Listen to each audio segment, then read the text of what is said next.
Et yo les potes, on vient de se réveiller, il est 6 h du mat, le soleil se lève à peine. Aujourd'hui, petite vidéo sympathique, on va aller chercher Jude pour qu'il pêche tout simplement. Moi je vais le garder en sécurité, si vous avez regardé la vidéo la dernière fois, je me suis blessé au sinus. Donc aujourd'hui normalement je peux pas trop plonger profond. On va s'occuper de lui et on va faire en sorte qu'il fasse une belle pêche. Allez, on va le chercher.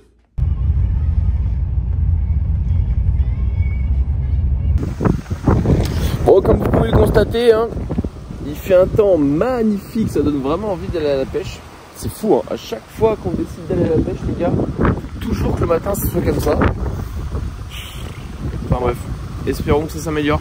Bon les potes, ça y est, on vient d'arriver chez Jude, donc là il est en train d'arriver. Vous avez bien vu dans le titre de la vidéo, aujourd'hui c'est Jude qui va pêcher principalement. Et donc en fait, on va avoir son POV avec la caméra et je vais le filmer d'en haut également.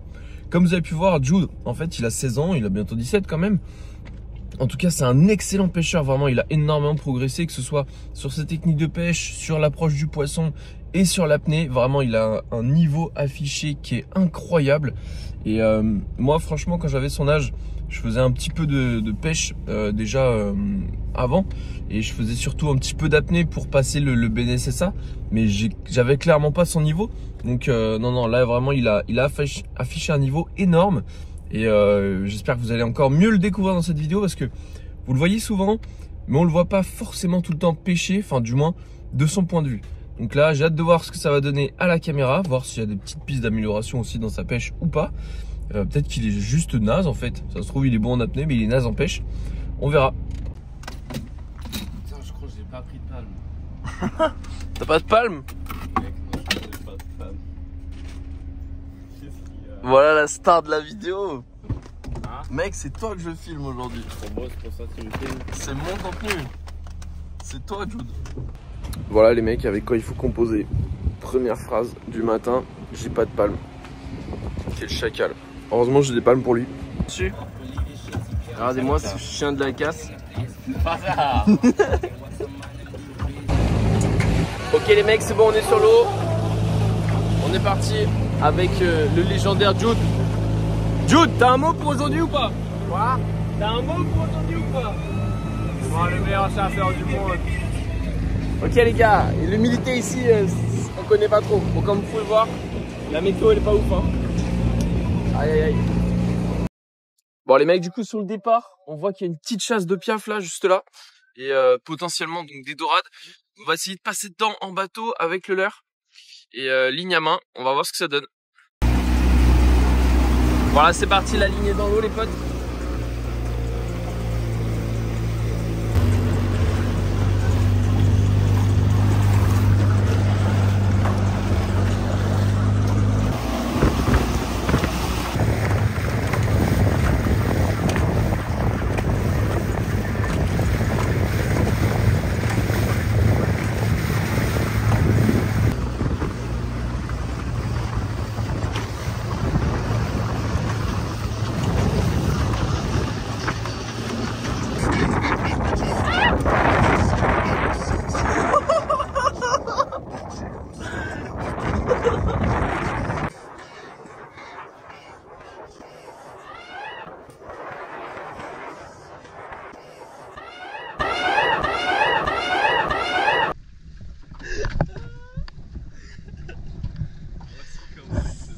C'est comme ça que tu mets ta combi, magnifique.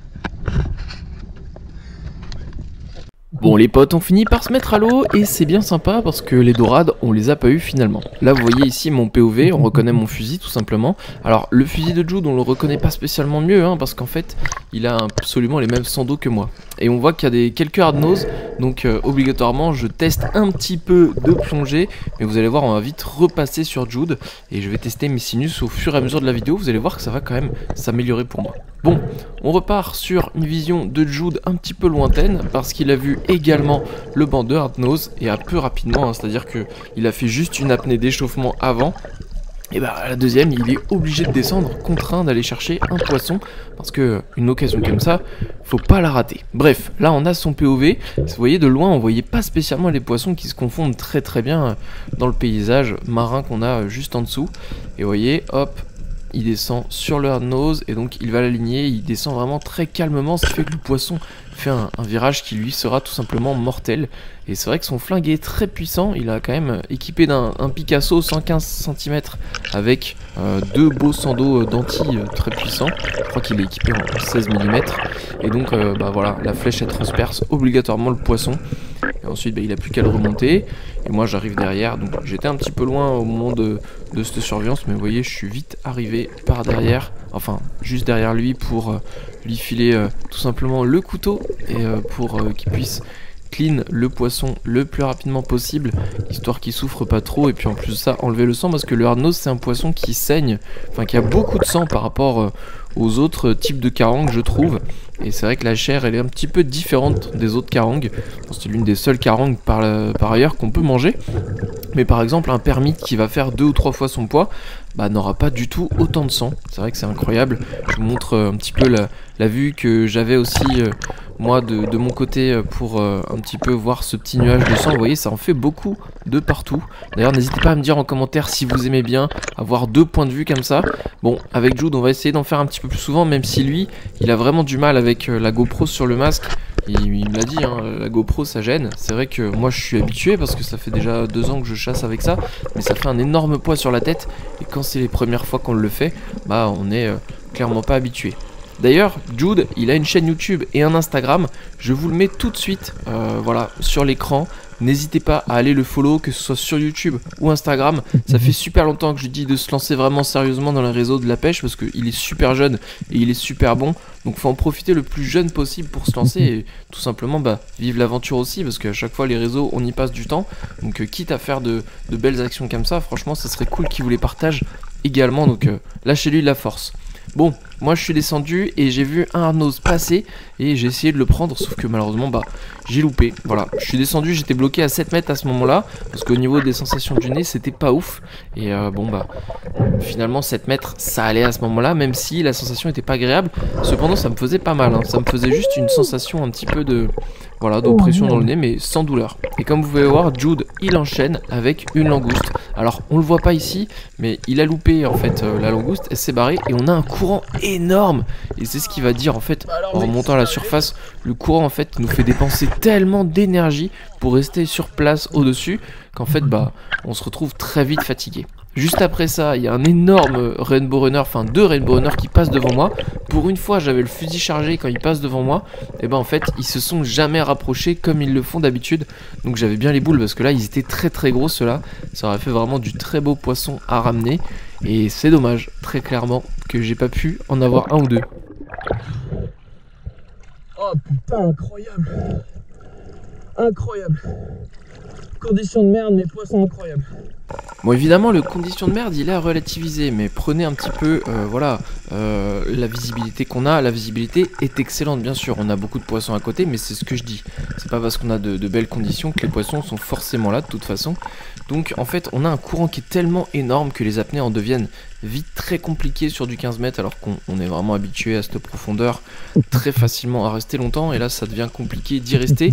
Moi de toute façon en plus dans les conditions de merde je rentre tout simplement le fait que bah, mon nez c'est pas l'idéal, et là j'arrive à descendre un petit peu plus et je revois le banc de hard-nose passer.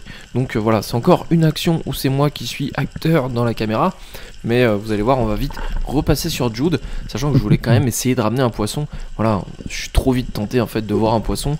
Regarder simplement les autres chasser c'est trop compliqué quand voilà, quand vous êtes passionné par ça, c'est impossible de rester bon, sauf grosse blessure évidemment, mais là mon nez c'est quand même bien résorbé, vous allez le voir par la suite, et fort heureusement quand même, parce que sinon ça aurait été très embêtant pour plus tard. Bref, je redescends parce que je revois un banc de hard-nose passer, et là en plus ils sont plus gros que ceux que je voyais tout à l'heure. Regardez, celui-ci c'est une très belle pièce qui passe devant moi, heureusement qu'il refait un virage, et ce virage bah, lui sera fatal. Voilà, bon la flèche a pas transpercé, mais enfin elle a transpercé le poisson évidemment, mais j'ai pas traversé parce que je fais un tir qui est malheureusement un petit peu trop de derrière, et donc je vais remonter avec le poisson, et Jude qui était bah, juste à côté va arriver pour m'assister tout simplement. Alors j'osais pas trop tirer parce que j'avais peur qu'il se déchire, mais bon le hard-nose a quand même des contours de chair qui sont assez solides, et Jude va aller voir en fait tout simplement s'il y a besoin de sécher le poisson ou s'il y a juste besoin de le remonter. et c'est ce qu'il fait. Donc il s'en saisit et il va le chercher. C'est pour ça qu'il faut toujours chasser à deux, parce que vous simplifiez tout simplement les non-pertes de poissons. Mais voilà, après il y a d'autres raisons évidemment inhérentes à la sécurité qui sont tout simplement évidentes. Et vous voyez celui-là, ce hard-nose là, il est très très beau, il fait 2 kg hein, tout simplement. Et il est un peu plus gros que celui que Jude avait pris. Je vais le saigner aussi, évidemment, celui-ci, parce que voilà, il y a toujours encore beaucoup de sang dans celui-là. Et ça fait déjà une belle bête, en sachant que je pensais ne pas pouvoir pêcher ce jour-là. J'avais quand même pris le fusil au cas où si une coryphène passe par là. On sait jamais, en ce moment il y en a beaucoup. Et donc voilà, un beau hard-nose qui passe, puisque finalement j'arrive à plonger, donc c'est super, je suis très content. Bon, on voit Jude qui descend cette fois-ci encore avec fusil ou lasso. Je vois pas trop bien d'en haut, j'avoue. Mais vous voyez, son aquacité, elle est excellente, malgré le fait que voilà, le courant, on est obligé de lutter. Et donc en fait, il descend pour aller chercher l'ancre. Voilà, comme il est autonome hein, ce garçon, il va chercher l'ancre qui était accrochée. Là on était obligé vraiment de se l'accrocher, on pouvait pas le laisser sur le sable, sinon le bateau il serait parti à 10 km, on aurait peut-être même pas pu le récupérer, tout simplement. Et donc je vais descendre pour l'assister quand même, parce que je suis pas un chacal. Et hop, il me troll juste au dernier moment, il a lâché le truc. Je pense qu'il m'avait pas vu, ce petit schlag. Bref, elle est repartie sur le sable, et du coup on a pu repartir quand même tranquillou. On change de spot et là on va le voir sillonner tout simplement, vous voyez ces petites crevasses là caractéristiques dans lesquelles évidemment à Saint-Martin on peut trouver des langoustes plutôt facilement. Enfin facilement, encore faut-il descendre et y passer la tête. Et à cet endroit là on a quand même nettement moins de courant et c'est ce qui vraiment nous facilite la chose. C'est pour ça qu'il va se permettre de rester assez longtemps. En dehors du fait qu'il reste longtemps en agachon, il se déplace énormément. On vient de tester un spot, enfin on n'a même pas jeté l'ancre. Et Jude en fait il vient de partir dans l'eau parce qu'une langousте marche juste pour regarder ce qu'il y avait dans l'eau. Bon là du coup vous voyez, moi je suis dans le bateau mais je le vois d'en haut tout simplement, donc je suis en surveillance à ce niveau là. Et puis c'est pas profond hein, là. On est sur tout simplement du 8-10 mètres, donc c'est parfait, peut-être un petit peu plus, mais au vu de la caméra ça paraît pas très profond. Et c'est une belle langouste. Incroyable, elle est énorme. Vous allez voir ça, régalade. Bon au final j'avais pas filmé sa langouste, donc j'ai préféré me montrer moi, vu que je suis quand même plus beau que les langoustes que Jude attrape. Bref, ensuite je descends, maintenant c'est bon, mon nez il est réparé, enfin réparé. Non, faut pas que je force, faut pas que je descende trop vite, je prends un temps fou à descendre d'ailleurs. Et c'est limite pour pouvoir filmer Jude et bien le cadrer, là on le voit dans le coin de l'écran. Mais c'est bon, je vais me stabiliser et on va pouvoir le voir un petit peu mieux qu'au début. Et regardez, hop, le calme qu'il doit avoir pour attraper sa langouste.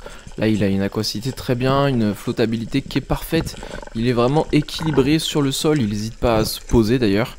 C'est un petit peu dangereux hein, ça d'ailleurs de se poser, parce que vous pouvez avoir les poissons lions, les coraux, tout ça. Bon, il est quand même dans une bonne combi, donc ça va. Ça permet de pouvoir enchaîner facilement les langoustes. Et puis voilà, c'est des beaux petits bébés qui se ramènent et qu'on pourra manger facilement au cours de la semaine prochaine. Donc ça c'est vraiment rentable. Là on le voit lui partir, donc là il a pris mon masque, donc c'est son POV tout simplement. Il l'a pris sans mon tuba, donc là il est sans tuba. On va l'entendre, on va voir mes petites fesses se poser sur le bateau. Voilà, je reste sur le bateau en attendant qu'il aille faire son poisson qu'il avait repéré. Et on l'entend ventiler, donc voilà, très bonne ventilation avant de partir pêcher. Jamais évident hein, de partir sans tuba, parce qu'à chaque fois évidemment pour la respiration c'est pas top, surtout vous repérez pas le poisson. Mais bon bah voilà, lui il est expert sur ses profondeurs, donc ça va être un petit peu ultra simple pour lui d'aller chercher le poisson. Et là donc il va chercher un mérou grand gueule et il va le chercher, vous voyez, il va partir de très loin parce que d'en haut on le voyait même pas. Il va partir de loin pour que le poisson soit tout simplement pas apeuré, tomber dessus c'est prendre trop de risques. Et regardez le calme dans lequel il arrive, il ne fait aucun bruit de déplacement et donc ça lui permet vraiment de se rapprocher du grand gueule. C'est un très beau poisson qui malheureusement a la flèche coincée en bas, donc il va devoir refaire une descente pour aller le chercher. Regardez la taille de ce poisson, franchement magnifique. Alors là en plus il a pas les gants, donc nickel, s'il se fait mordre c'est génial. Et du coup bah voilà, hop, il place les mains sur le poisson, il enlève ce qui gênait un petit peu la flèche. Et puis c'est parti, on remonte. Très belle action, et puis ça montre vraiment qu'il a une très belle aquacité, très belle pêche. Très clairement, il est très bon chasseur, il est bon apnéiste et il est très bon chasseur. Je pense que lui il est meilleur chasseur qu'apnéiste. Peut-être un petit peu clairement différent de moi hein. Je pense que moi je suis meilleur apnéiste que chasseur. et peut-être meilleur quand même chasseur que Jude, mais ce sera à lui d'en juger dans les commentaires. Voilà Jude, je te laisse répondre à ça. C'est quoi? Un quoi? Non, c'était quoi? Un capitaine? Bon, le seul problème avec Jude, c'est que quand il a la combi sur les oreilles, il s'entend pas et donc bah, il parle pas fort. Du coup, on pige rien. Voilà, j'en profite, je me lâche dans la vidéo, très clairement. Voilà, je fais une petite descente et je vais aller voir. Donc là, il y avait du poisson-lion. Mais je vous montre surtout qu'on a énormément de méduses sur ce spot. Là, faut que je fasse très attention en remontant de pas m'en mettre une parce que celles-ci, elles sont énormes. Là, je vous dis pas, si je m'en mets une pile sur la tête en remontant, bah, c'est la catastrophe, hein. Ça brûle un petit peu de partout. On repart sur ce petit morceau de bateau qui est laissé à l'abandon au fond de la mer. Et Jude qui est de l'autre côté, vous voyez, je suis un très bon cadreur, hein. Franchement, on voit bien toute l'action, ce qui se passe. Et du coup, ben, c'est parfait. On voit Jude repartir avec sa langouste. Heureusement qu'on le voit repartir, sinon on aurait presque cru qu'il ne se passait rien derrière ce petit morceau. Et regardez, malgré mes cheveux, maintenant on peut voir une très très belle image de sardines qui passe autour de moi. Magnifique de voir les sardines comme ça. Bon, c'est pas un énorme banc, et puis j'aurais bien aimé voir un petit waouh qui passe avec. Mais voilà, très belle image. Je voulais vous la montrer derrière. C'est bien plus sympa que Jude qui chope des langoustes par ailleurs. Bref, allez, on repart à l'action. Et cette fois-ci, je vais partir avec mon fusil. Il n'y a pas de Jude qui soit. Et on est parti pour aller faire quelque chose de sympathique. C'est d'aller voir un petit tétrodon énervé. Regardez celui-là, il est sympathique parce qu'il se laisse pousser en fait avec la flèche carrément. Mais il a vraiment une tête énervée. C'est marrant comme espèce parce que le tétrodon normal, il se gonfle. Et celui-là, je sais pas, j'ai pas l'impression qu'il se gonfle. Je connais pas le nom de cette espèce, en tout cas n'hésitez pas à me le dire en commentaire si vous la connaissez. Allez, on repart sur du Jude et là cette fois-ci il part chercher un grand gueule mais il est avec la fouenne. Alors ça c'est plutôt compliqué à faire parce que là faut se rapprocher vraiment énormément. Et regardez, il est tellement calme que bah, il va le faire en fait assez facilement. Puis c'est un beau poisson encore une fois, un peu plus petit que le précédent, mais super. C'est très rare hein, de tirer du poisson à la fouenne. Du poisson qui bouge comme ça, surtout un grand gueule. Là faut arriver très calmement. C'est vraiment top de pouvoir réussir à faire ça. Et puis lui bah voilà, il est un petit peu master, c'est sa profession, hein. 16 ans, vous faites ça depuis X années avec la fouenne, donc bah, obligatoirement facile pour lui de faire ça. Et puis bravo à lui de le récupérer comme ça. Après c'est vrai que la fouenne c'est un petit peu différent par rapport au fusil. Les poissons ils en ont moins peur, j'ai l'impression quand même. Donc je pense que je vais quand même reprendre un petit peu la fouenne, essayer de ressortir des vidéos sur la fouenne principalement où je vais chasser avec, histoire de progresser aussi dessus parce que c'est vrai qu'il y a une précision qui est pas forcément évidente. Et moi je trouve ça vraiment sympathique de pêcher avec ça, surtout quand on peut se rapprocher bien plus des poissons, ça donne des scènes un petit peu ahurissantes. Je me rappelle d'une vidéo qui est sortie il y a 2 mois où j'étais ultra proche d'une sarde blanche que j'ai loupée, elle était énorme. Donc vraiment pas de bol, mais voilà, faut que je m'améliore sur la précision de la fouenne en tout cas. Bref, je descends très doucement, non pas parce que je veux pas effrayer le poisson, mais parce que mon nez bah, nécessite que je descende doucement. Et regardez ce baliste, il fait que des petits tours autour de sa maison. Et puis bah, je finis par en faire une petite brochette. Donc bien sympathique, le baliste c'est un poisson qui est délicieux. Moi quand je vois qu'au restaurant ils font des assiettes à 29 balles avec le filet de baliste, ça me rend fou parce que moi je les ai quasiment gratos en les pêchant comme ça. Évidemment il faut déduire derrière tout le matos de pêche et tout, les trajets en bateau, l'essence machin. Mais bon bah, quand on en pêche plusieurs dans la même chasse, ça permet de, voilà, de retomber sur ses pieds tout simplement.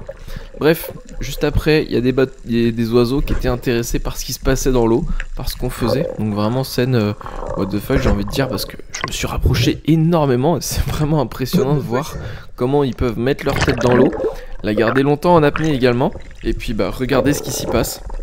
C'est vraiment sympathique, et puis c'est très beau comme animal, ça c'est sûr. Pas aussi beau que cette langouste, là celle-ci elle est costaude, hein. Là très clairement on est sur un beau spécimen. Malheureusement vous le voyez, punaise, elle a une poche de marron qui est énorme. Voilà, grosse poche d'œuf à la langouste, c'est pour ça que Jude lui fait un petit signe bien sympathique. Celle-ci elle sera pas dans l'assiette. Et voilà, je la remonte, mais bon bah dès qu'il y a des œufs, on est obligé de rebalancer ça à la mer. Et puis voilà, fort heureusement ça permet du coup de maintenir l'espèce en grand nombre. Et puis voilà, on en attrapera une autre plus tard, c'est pas grave.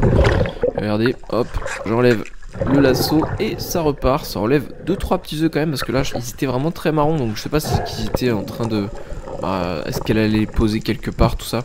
J'avoue, je sais pas ce qu'ils en font après les langoustes. Est-ce qu'ils les posent quelque part ou est-ce que tout simplement ils les gardent pendant longtemps et puis les langoustes éclos juste après. Je ne sais pas. Bref, il était en train de chercher quelque chose avec la fouenne quand j'aperçois un petit capitaine qui était juste devant lui, mais c'est tellement pro du camouflage. Regardez, on ne le voit toujours pas et là il est derrière ce petit morceau de corail. Voilà, c'est un beau poisson déjà, mais que je ne vais pas tirer parce que j'en ai tiré récemment de très beaux. J'ai déjà du poisson en plus, donc voilà, celui-là il est limite au-dessus de la taille légale. On va le laisser naviguer et puis voilà, quand il fera 2 kilos de plus, là c'est sûr qu'on le prendra, tout simplement. Allez les potes, on enchaîne cette belle vidéo, longue vidéo, très belle vidéo de Jude. N'hésitez pas à lui mettre un petit like. Regardez, il enchaîne avec un poisson baliste. Encore une fois, vraiment le calme du chasseur sous-marin qui est juste devant. Après avoir tiré, regardez, il va direct au poisson. Preuve d'une aisance respiratoire, aisance apnée, qui est excellente, très clairement. Bon là, on n'est pas sur des spots non plus qui sont ultra profonds. Mais il est capable de faire ça, je pense, à 20 mètres. Et non, franchement, très belle action encore. Vous voyez que le poisson a changé de couleur, c'est parce qu'il a tout simplement brisé la colonne vertébrale. Allez, je pars cette fois-ci faire une petite action parce que j'ai envie de m'éclater aussi. Et puis tout simplement, je vais chercher un petit snapper qui est sous le caillou avec la fouenne. Regardez, on va voir sa tête dépasser. Il est beau, hein. Sauf que, aïe aïe aïe, malheureusement, je sais pas ce qui s'est passé. J'ai tapé la tête qui est dure. Est-ce que je l'ai décroché? Est-ce que j'ai freiné un peu la fouenne en la lâchant? C'est vrai que j'ai pas envie de la casser non plus en tapant les roches comme un abruti. Donc je vais aller voir dans le trou d'à côté si je le vois. Malheureusement, je ne le vois pas. Donc je vais quand même bien regarder, foutre la tête dedans. Je vais voir un autre snapper passer, mais c'était pas lui. Donc voilà, my bad. Ensuite, je pense que j'ai vu le banc partir du caillou avec le poisson que j'avais peut-être touché. Mais bon, pas sûr du tout. Je le vois se barrer, et là, regardez, hop, il y en a un snapper qui était bien camouflé, je l'avais pas vu. Il se nage sur le côté, je me dis c'est lui que j'ai dû toucher peut-être. Je ne sais pas. Bref, en tout cas, je sais pas pourquoi il nageait sur le côté comme ça. J'ai l'impression que c'est un peu leur manière d'esquiver... Voilà, de se mettre, de laisser le moins de forme apparaître par rapport à lui. Peut-être qu'au niveau de sa vision, c'est plus facile pour lui également. Donc voilà, ça fait un beau petit snapper qu'on aura en plus. Et ça, c'est très clairement sympathique. Ensuite, Jude est descendu pour aller chercher un poisson soleil. Je vais vous dire qu'il les prend rarement. Mais quand vous allez voir la taille de la bête, franchement, et encore en vidéo, ça paraît pas. Il était énorme. J'ai jamais vu un poisson soleil de cette taille. Vraiment incroyable. Très très beau poisson. Déjà c'est vrai qu'il a de belles couleurs. C'est vraiment magnifique comme poisson, tout rouge comme ça, c'est super. Mais en plus de ça, ses dimensions étaient énormes. Donc vraiment très beau soleil. Oh mec, ce soleil incroyable. Il est magnifique gros. What? Oh la vache. Les couleurs sont... Et il est beau hein. Wow. Trop bien.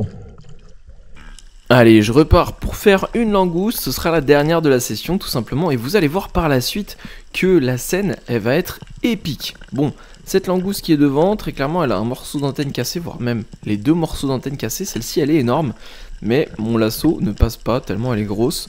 Donc on va faire le tour pour essayer de voir si elle est passée de l'autre côté. Il y a un petit poisson trompette qui est devant, c'est sympathique. Et en fait, c'est pas elle que je vais voir, mais c'est une autre. Là je précise, on est à 15 mètres, on a changé un petit peu d'endroit. Et regardez, il y en a une autre qui avance parce que l'autre l'a un petit peu poussé au fond du trou. Donc super ce trou, du coup on sait qu'il y en a 2-3. Hop, je la récupère. Et j'ai passé en fait le lasso par la queue, mais voilà, par l'arrière. Et regardez cette méduse là. Franchement celle-ci elle est épique. Là très clairement je peux vous dire que vous faites une brûlure. C'est pas sympa du tout cette méduse. Et vous allez voir que celle-ci elle va carrément foncer sur nous. Là au moment où je parle avec Jude, punaise, je la vois remonter à toute allure. Donc je le préviens, il regarde et regardez ce qu'elle fait. Elle nage dans sa direction. Alors vraiment what the fuck, j'ai jamais vu ça. Ça m'a fait rire au début, mais je me dis punaise, si ça re-arrive quand on est en immersion, elle est carrément allée à la surface et ensuite elle redescendait pour toujours repartir dans sa direction. C'était assez impressionnant. Voilà. Bon, sur le retour les potes, on a vu quelques dauphins. Je vais essayer de vous les montrer au ralenti. Voilà. Ce qui était impressionnant avec ces dauphins, c'est qu'ils étaient énormes. J'ai jamais vu des dauphins aussi gros. Vraiment, c'est un véritable plaisir et un très très beau spectacle de la nature, de voir ces spécimens là. Et surtout que c'est assez rare, hein, je vous les montre jamais en vidéo, tout simplement parce que chaque fois on les voit pas, ou quand on les voit, on n'a pas le temps de dégainer le téléphone pour bien filmer. Surtout qu'ils repartent s'immerger super vite. J'espère que la vidéo vous a plu. Lâchez un commentaire, likez la vidéo, partagez-la à vos potes chasseurs. Et avec Jude, on vous dit à très bientôt pour une nouvelle vidéo. Il y a du lourd qui va sortir sur la chaîne. C'était Badfish, à plus les potes.